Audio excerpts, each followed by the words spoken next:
I'm very well, thank you, and thank you for having me. I'm really N- happy to be here. Not at all. It's a pleasure. It's such a pleasure. The way I always start these things is tell us a little bit about yourself. I read your bio, by the way. It My was very long bio. it was it was quite a stretch, but give us a little synopsis, um, where it all started and what's brought you this far. So, in the last 7, nearly 8 years, since 2017, most people that I introduce myself to would Mm, know me as Muna Escoffery. mm-hmm, But if you knew me before that, from birth, you would know me as Marcy Escoffery. So, I'm from a long-standing family of gospel singers. mm-hmm, I was one of the lead singers, and the other main lead singer, was my late sister Sandra, who passed away 26 years this year. So I come 2016. from thank you. I come from a gospel background via the Seventh Day Adventist Church, and from birth, singing from the age of 5, taught by my father, who taught me and my siblings to sing, which led to us being a singing family. We were called the Escoffish Sisters back in the day. And if you went to like NTA Church in Tooting or other big churches, then we were on the scene the same time as people like Misha Paris, who was in a group called Spirit of Watts. You had the Doherty brothers, you had Alicia Levine, and many others. LCGC, London Gospel Community Choir, we were often on the bill with them. So Basil Mead, I know him and his former wife, Andrew Mead, well. We were actually moving on the scene at the same time. People like Paul Right. Johnson, who Mm-hmm, became a UK soul artist later on. mm-hmm. So this was our life, singing out every weekend, practically getting booked a year in advance.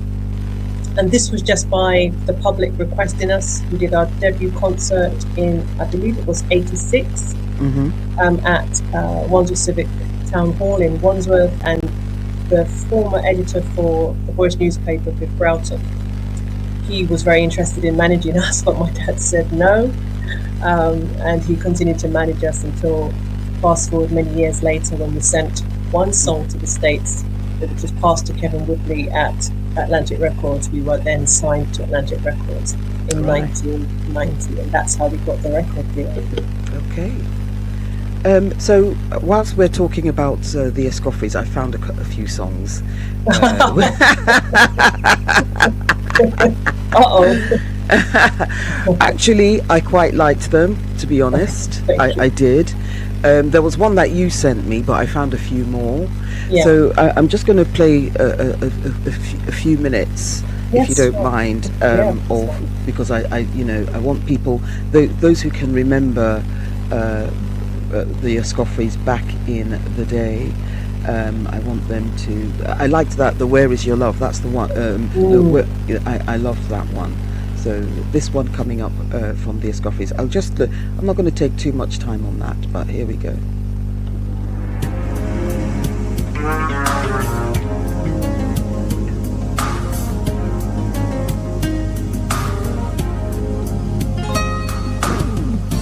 Oh, so long I've been waiting to hear from you again, but you don't call me. If you only call my friend, let me know that there's a place in your heart for me.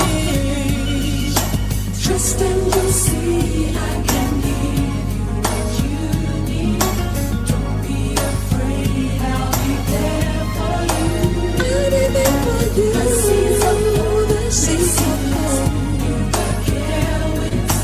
Don't throw this love away. Where is your love? Where is your love? Answer if you hear. Don't wait too long. Don't wait too long. I'm here if you need me. Where is your love? Answer if you can. Don't wait too long. The reason why you're crying, 'cause you tried on your own. Didn't want my love.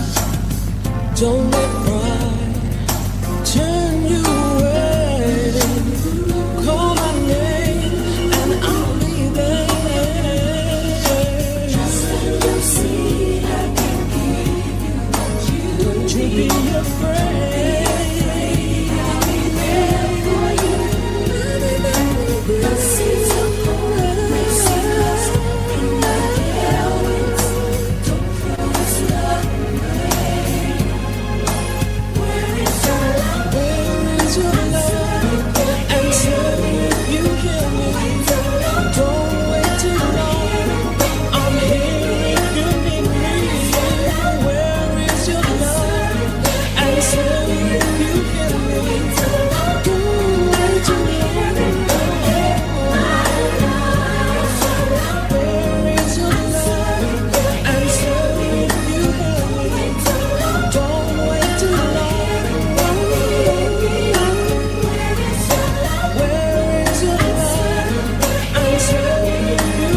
Okay, so that, to be honest, that is a beautiful, beautiful. I love that song so much. And that was And my late sister Sandra singing the lead. yes, I noticed because I saw. I think I'm sure I saw a video, Yeah. and I noticed that she indeed was singing the lead. So I've been told that there's okay, maybe there's a bit of feedback, but it's coming from my end. So Yeah. hopefully, those who are listening out there, thanks for your comments. Let me know if anything is sounding any better. All right, thank you. All right, so you got your record deal with So your Atlantic sound's gone Records. down a little bit. I can hear a bit of a fuzz going on, or Can you hear? buzzing. Can you hear I, now? I can hear you, yeah. Okay. So you had the record deal with Atlantic Records, and how long were you with them? Um, well, I was personally with them 2 years. We got Mm, a three. Oh, that's it. It's gone now. okay.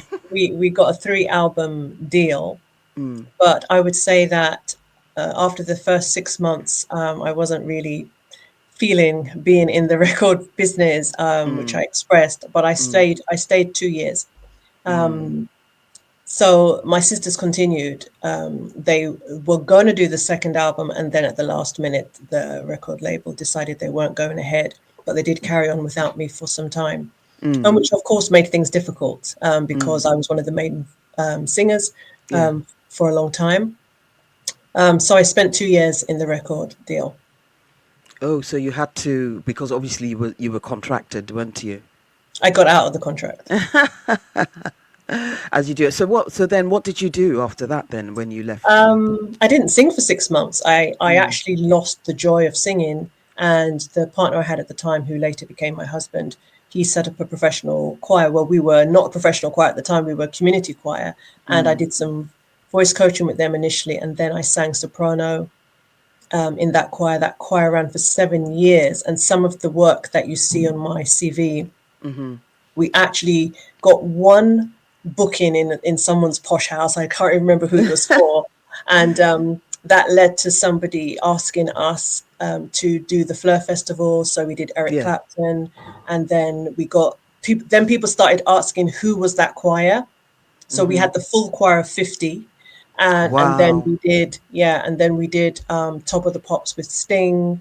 Mm. Um, it's quite interesting. Mariah Carey was on the other stage, and she Yes. she had to have someone put her cardigan on. Mm. And Sting, who was on our stage, said, "Oh, Mariah, stop being such a diva." It was quite funny being in that position. We did about 2 years with Sting doing vocals and other performances.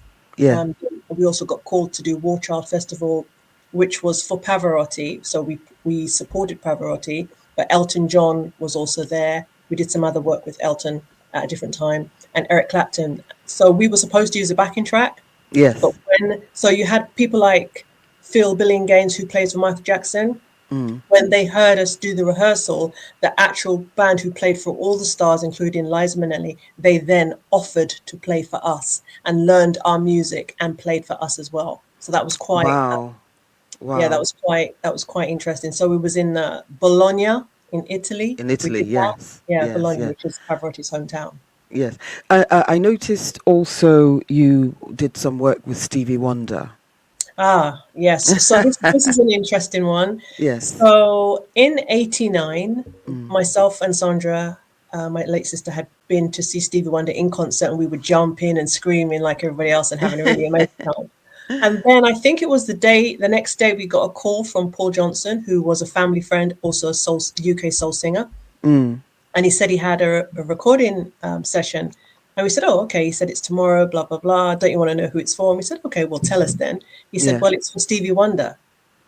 And of course, Wow. we froze initially Mm. and then screamed the house down. So it wasn't just us. So I don't know if I can remember all the vocals, but 11 UK vocalists were chosen, Wow. which included Carol Thompson. Um, oh, what's his name? Okay, I'll say Paul Lee. So Paul Lee, who sang "Stand by Me" for the Royal Wedding. Mm. Myself, Sandra, Patricia from LCGC, another guy called Daniel, Iris Sutherland, and Bobby Carr. and Cleveland Watkins. So Cleveland Watkins is an award-winning jazz singer. Yes. So in total, 11 of us made up the vocals. So we recorded a track called Free, including myself and Sandra. We were two of the vocalists. I was the first to arrive at the studio and I was a bit like, ah. I've got to tell you, Stevie Wonder, so we met him and his way of meeting you is to touch your face and Wow. to ask your birthday. So he touched our face, and that was his remembering us and our birthday. And when we did Save Nelson Mandela, I believe a year later we were backstage, and I spoke and I said, I don't know, Mr. Stevie Wonder, if you remember us. And straight away he said Libra and Aries. He remembered instantly. Wow. Yeah. Instantly. That just gave me goosebumps. Yeah. He named our birth signs just like that, and I thought, just from my voice, Yes. he recalled. Yes, you know they do say that when you're missing one of your senses, it sharpens up all the other senses, so to speak. Yeah, he's very sharp Oh, and very funny. He made a lot of yes. funny jokes that you and I would be like, what? About seeing and so forth. But he's a great person to have worked with. So we're on Yes. the Characters album, and the track is called Free. Free. I'm going to go and look for that. Not for today, but I will go and Yeah, look for it for yeah. future. Um, so so I noticed obviously after your sister passed away, Mhm. did you stop singing then, or what happened? Um, I also trained from the age of 16 as a professional chef. So alongside doing the music up to a certain point, and then when I left, I carried on my career. So I worked in fine dining, so what was called nouveau cuisine back then, Yes. showing my age, and I did nouveau cuisine. So I've basically worked in all the banks in the city. I mean, literally everyone doing very small, beautiful food. And my last job ended up being at the Royal Horticultural Halls in Victoria. And my sister Sandra worked up the road at the army base, not the base, but doing admin and so forth. So when she passed, it was a very difficult time. I think I spent 6 months left in the job. And then I literally just ordered the food for the last booking, took off my chef clothes, left them there, left the boots and just took my knives, and I left. And I wrote them a note. So when they came in the following Monday, they didn't find me and they were calling. I'd organized the staff, but I wasn't coming back. I took a sabbatical and spent quite a bit of time at my sister's friends, enjoying different types of music. And what I decided along the way was maybe I could learn to write songs. So if you look on the album, you'll see that nearly all the songs were written by her and only a couple of co-writes. So she was the main songwriter. And in 2000, around about June, I said to a friend, I think I'm going to set up a band and I'm going to see if I can write songs. And he said, I know someone who can play bass. His name was Ben Hazelton, who's a jazz bassist.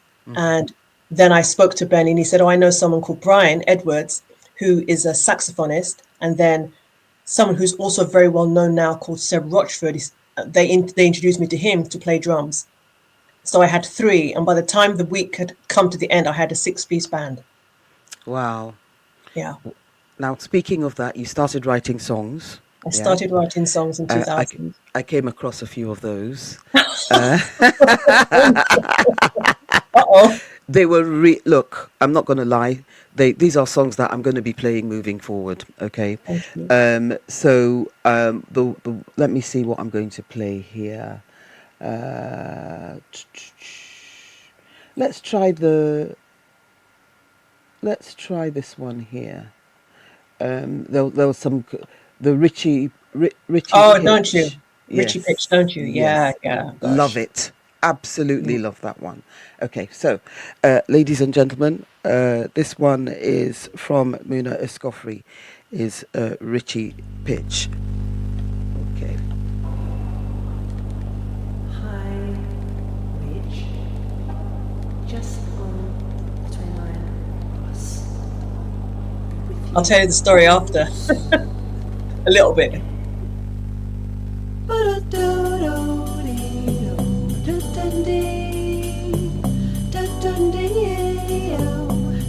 standing. Don't you step on me, walk on me, 'cause I need to be myself. Don't you flip on me, bully me, or hassle me. The way I feel for you has really changed. Unconditional love is now so strange. You treat me like a fool, I know your game. I've seen you with the others, it's a shame. Don't you step on me, walk on me, 'cause I need to be myself. Don't you flip on me, Suddenly, bully suddenly, me, pulling or me, hassle me. It doesn't really matter what you what you say. say, I gotta live my life another way, so please please don't don't take your selfish ways and start to have to walk. walk.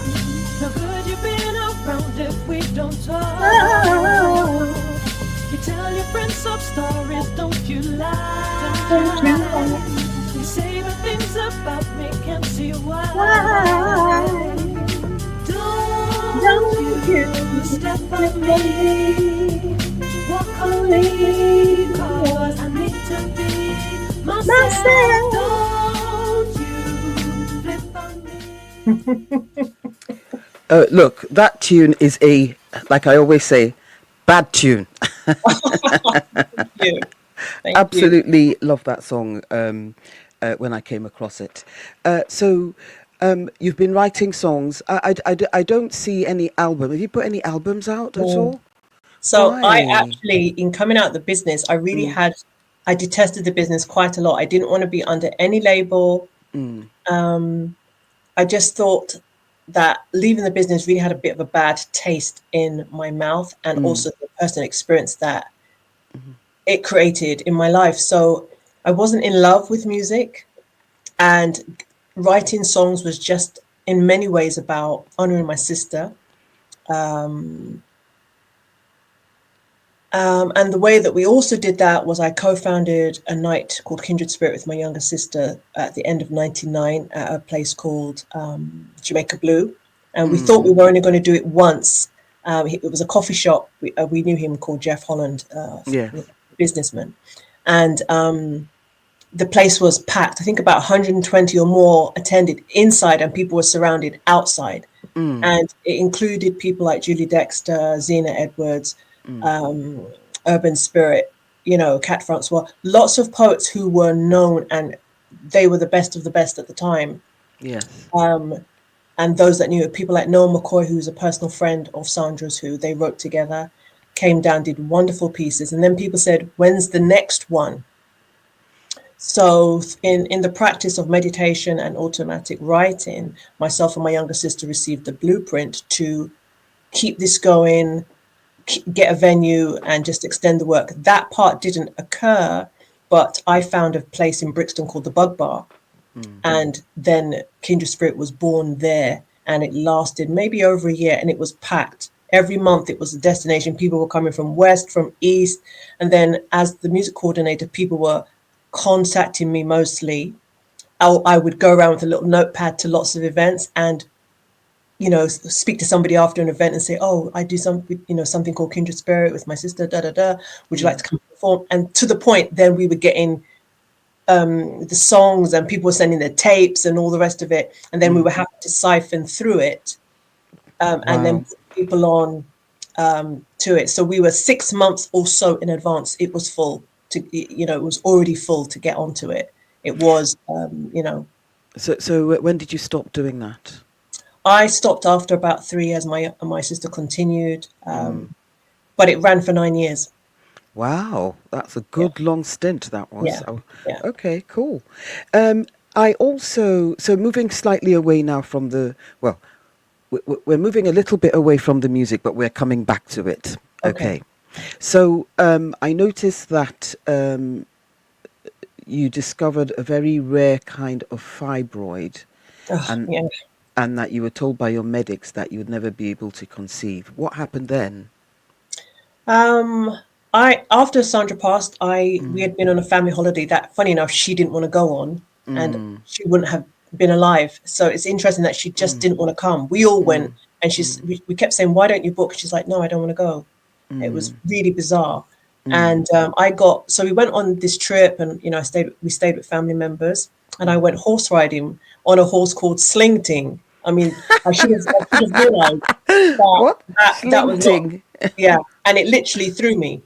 Oh, It threw me wow. off. So when we were in the water and you're supposed to walk around, it Mm, decided it didn't want to be in the water, came out and threw me. So it was picking up pace. The instructor was riding alongside me, trying to slow it down. It wasn't having it. So I mm, realized it's going to gallop. I better let myself come off. So I let myself slide onto the sand, but my mm, hip really got battered.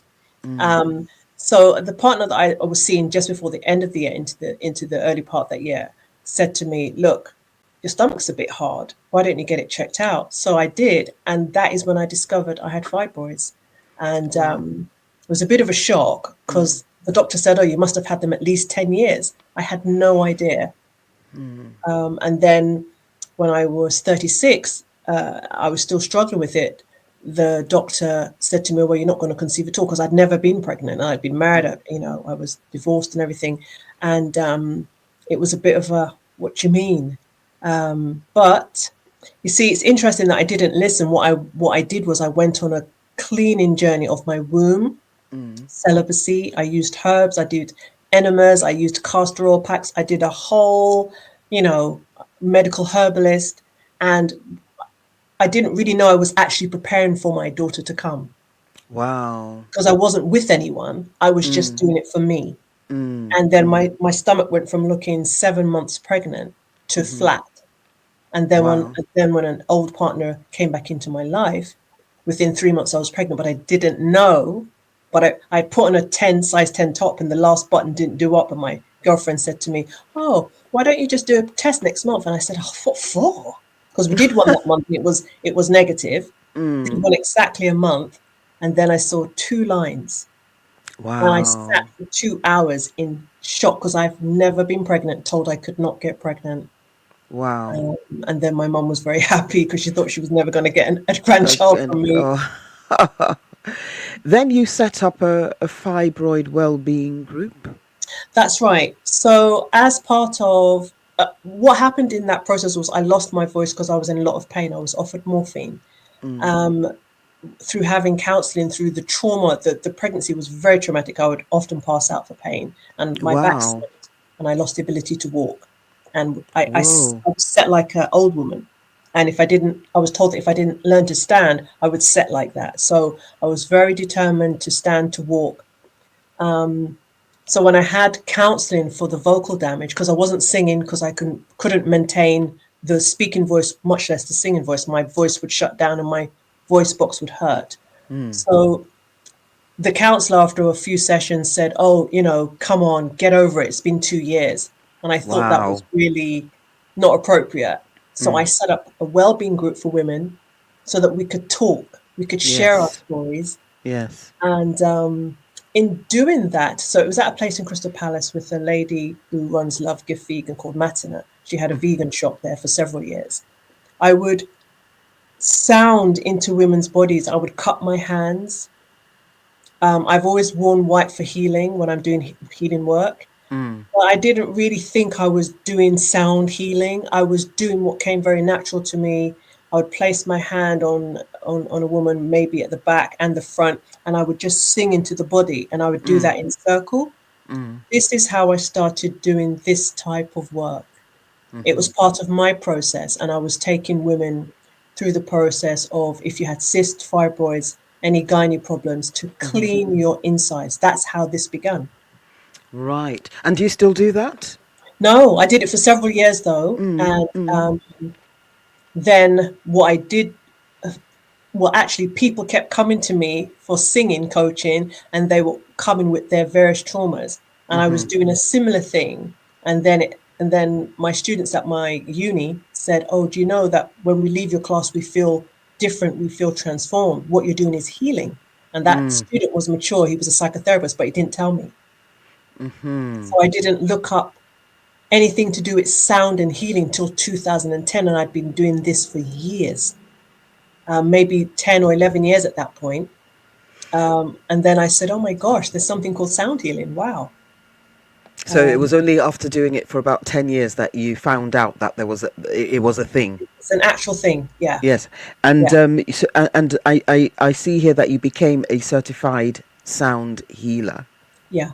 So I did and carried on. So in 2014, I went to my first professional certification in COSH, College of Sound Healing, which is the first one in this country. And when I saw the practitioner scan the body with her voice and use her hands to cup, and I said, but I've been doing this. I've been doing this for years. So she was really surprised because a lot of the what they call techniques, apart from tuning forks, I was already doing them for years. I didn't read it. I was Intuitively. intuitively doing it. Intuitively. So would you say that was a calling for you then? Yeah. Yeah. And when my father passed in 2010, and when 5 years later went to get some books, I picked up a book that said Sacred Sounds, and I said, oh, I want that book. I want that book. And when I opened it, the book was from me to my dad. Wow. Yeah. And I said, oh. So it came full circle. I didn't even remember I gave my father that book. So I was Wow. already interested in that, going way back, just as, you know. Yeah, it's amazing because of course we're now delving back into the music as therapy, Yes. which is where that's why I said we were going to come back Yeah. into the music as therapy. And is this something that you still do now? Absolutely. This is me, 100%. Yeah. Because of course, if I just explain to our listeners how you and I met, we met through Mark Lancaster at GMAX Trackstars, and Yes. he sent me a message. He sounded so excited that guess who came into the Yeah. It's yoga studio. into the yoga studio, and I said, well, maybe can we have a chat with her then? And then literally a day later, you reached out, and I was quite interested to talk about the healing with music. So how do you go into schools? Do you go into how do, apart from people coming to you, is there anything that you actually have set up that you do on the regular? What cross section of patients do you have? All right. So I don't call them patients, they're participants, or if I'm doing one-to-ones, they're clients. So I've set up a group in Crystal Palace for the last 3 years. We made 3 years this February. So I run sessions 3 hours or 4 hours. And while I'm saying that, the next half-day retreat is next Sunday at Crystal Palace Osteopaths, 10 Westow Street, SE19, and we can leave those Yes, details. that's that flyer that you sent me, isn't Yeah, it? I'm going yeah, to put it up for people to yeah. see. It's a wellness event. So in the years of thank you in the years of just studying sound, I've also gone on to study meditation, crystal and chakra balancing, EFT, which is the tapping, the meridian points, and so much more. So I've become a wellness specialist. So not so much schools, however, I've been moving into corporate in the last 2 years. So my work has been through the community, setting up community group. I have a regular group in Crystal Palace, but I've also done events when I'm asked to collaborate. I've been to Essex, Dorset, Bristol, Wales. In the last few years, I've been back, forth, back, forth. And what's happening is for staff, for wellness, for mental health, people are starting to say, oh, do you know someone who does sound therapy? So Wow. I'm a very experienced practitioner. I did 11 years as an intuitive, and then now Yes. I've been qualified as well. So I'm nearly at 30 years from the time that I've been doing this. And just to say good afternoon, Miss Sugarsweet. William Flay is also in Oh, the mixed cloud. He came in and said, "Hi, Muna, sending love, William." so let So, me thank you, William, and let me just say something about William. So that is the mindfulness group for people of color. So I did 2 years online with William as the resident sound healer right. during the lockdown period. So that was every month we did an event. So when so I even forgot I had the equipment. So I would set up everything here in my living room, and I would be mic'd up and I'd have the bowls and so forth, and we would do a meditation. So, we had that special time together, and we're still very much so connected. Oh, that's amazing. So, just before I take this down, so for anyone who's interested in going to this half-day holistic well-being retreat on the 9th of March from 1 to 5 p.m., there's Mhm. the QR code. Please do scan. I'll leave it a few seconds for you to scan. And whilst I leave that on for a few seconds, another listener, HPQ, she said she would be interested in to talk to you about sound therapy for menopausal women. Mm. And she's also asked, would you be interested in hosting in the West Midlands? Like So having one of yes, your events in the West yeah, Midlands, yeah, your definitely. So retreats I there. would call that, yeah, yeah. So she can email me at Muna Escoffery, Muna Escoffery at gmail.com, or she can obviously, Is that the same one that I sent an email to yes, it earlier on today? is. So So she can can I put email that me in the that. chat? I can put that in the Yes, chat, can't please. I? Yeah. Yes, I shall do that right now. So for those who are, if you want to get in touch, this is Muna's email address that I shall be posting in the chat room in just now. Okay. So let me just give say a couple of things of what sound is beneficial for: high blood pressure, depression, Oh, anxiety, really? stress, and regulating your nervous system. So what when I've done additional training, so I'm also a trauma aware practitioner, so that's a separate qualification. And then last year I did mental health first aid. So I'm an advocate for mental health. So because I'm running public groups, and also let me just point out, I'm an insured practitioner because I'm certified in all the things that I've mentioned, including tuning forks. So with the tuning forks, I can make prescriptions, not a prescription like you'd get from the doctor, but when you see me in a session and I do a consultation, I will make a played protocol for what we've talked about, i.e., grief and loss, anxiety, depression, and so forth. So what I'm doing is not basic. It's not It's basic quite at all. advanced, Yes, yes, advanced therapy. yeah. Through sound, through music, and if you're a musician, in sound therapy we use musical intervals. Behind me, you might be able to see some pipes. Those are Yes, what I can see we them. call, Yes. yeah, they're called tuned pipes. So those can be played for the nervous system. But I have two on the side that are a C and a G, which is a perfect fifth interval. That is a balancing interval. So, so I'm doing things technically, but I also still work intuitively. I watched a video, and alas, I couldn't get that. I didn't have the time to screen record it to get it on here, but I will kind of explain what I saw. You would seem to be doing a session where you were asking the participants to breathe in and and then you were saying some sounds on top of that, and then I think you had an instrument that you were using as well. All right, so I'm going to explain. So straight away, because of your description, I know what you're talking about. So Yes. in November, not last year, the year before, 23, I did the open for Natty, who's a reggae artist, born here Yes. but now lives in Jamaica. So I did 20 minutes standing sound bath for a 300 strong audience. So imagine that audience is there to dance, to bop, to really have a good time. So even though he billed me as, frequency medicine, people, and they saw the bowls, they must have been thinking, what's going on? But it was billed So my job was to get them into that meditative state. But Yeah. because of my background in performance, I'm very keen always to have people interact. So the Yes. first thing I spoke about was all the atrocities in the world.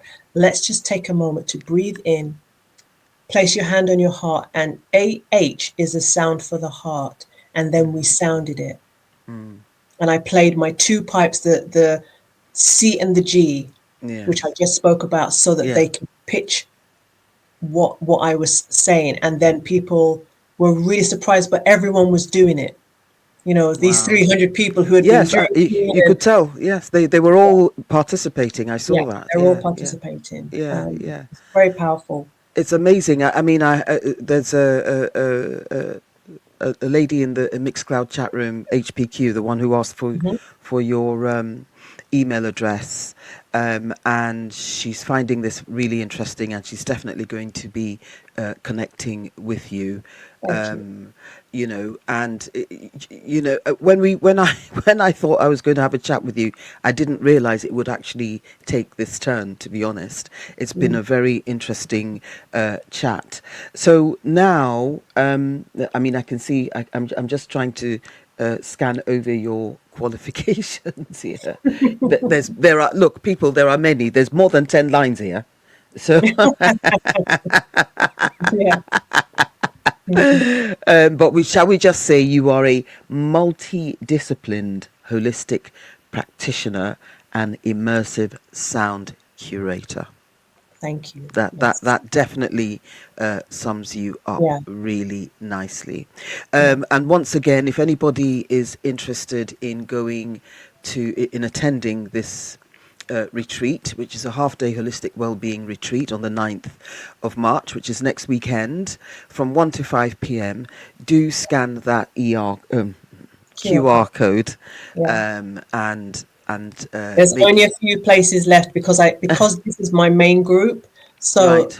there's literally a handful of places left. So if you do wish to come, do get in touch sooner than later. Can I just mention one other thing that since last year I started instigating, which includes music as medicine. So I've started an event called Hope. Yes. So the first one I did when I started singing was obviously Kindred Spirit. Then I ran something called Feed Your Soul, which ran for 5 years. The last place was the Ritzy in Brixton. So I did a concert with my friend Katie Rose and some other people who've been really supportive. Is Joseph Roberts, who's a fantastic musician, my Yes. cousin, my daughter, and so forth. Anyway, Hope event, which is what I was talking to Mark about his space for, which is his Dragonfly Yoga Studios in Sydenham, is honoring our planet Earth. So this is an event where people kind of get the sense it's a concert, but it's not.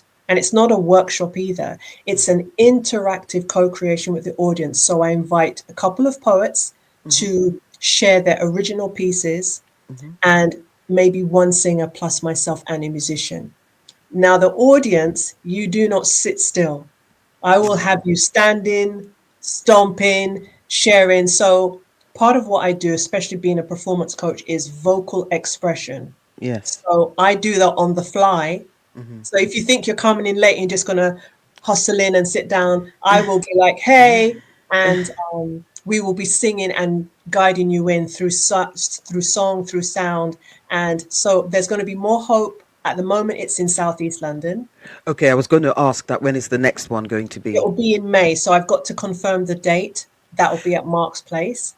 Do let us know, I please. Let will. me know. Definitely reach out to me and let me know because Yeah. we can promote that for you Okay. and at least get that out, get that information out to people to definitely attend. Um, and so, ladies and gentlemen, when I Time's when gone I quick. it's gone so quickly. It's 10 to 6 already. But the thing is, when I was doing the promo, and I was using the word how did I describe you in the promo? I can't even remember now. It wasn't amazing. It was something else. But and I thought to myself, I hope that doesn't feel a bit too much. Um, Describing you like that, Oh, but no. actually, I'm not going to lie, quite an amazing story. And I think you're doing really great things.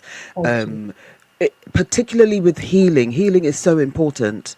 Yes. And I think that you're doing great things. I'm definitely going to be reaching out and attending some of your events, because if anybody knows me, they know I need healing as well. I But think we all do on some level. we definitely do. But I want to say thank you really very, very much for coming to chat with us today. I'll have you back anytime. If there's anything that you want to talk about, anything you want to bring to the people, do let me know, and we'll set something up for you. Thank you. Thank you for having me. It's You're been a most pleasure. welcome. Oh, thank you so much. It's Thank been you, my Lady. pleasure. Okay. Thank you. And thanks to all those who are listening in.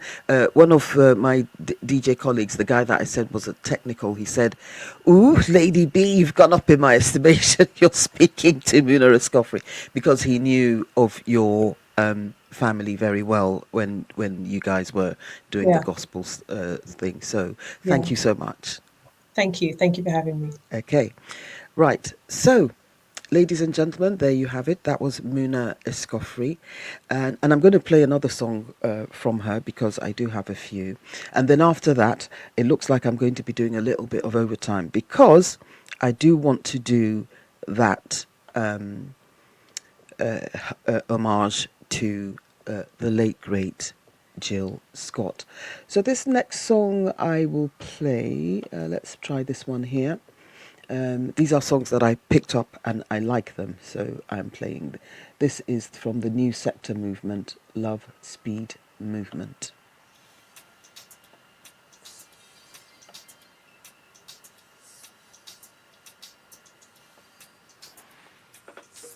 Oh.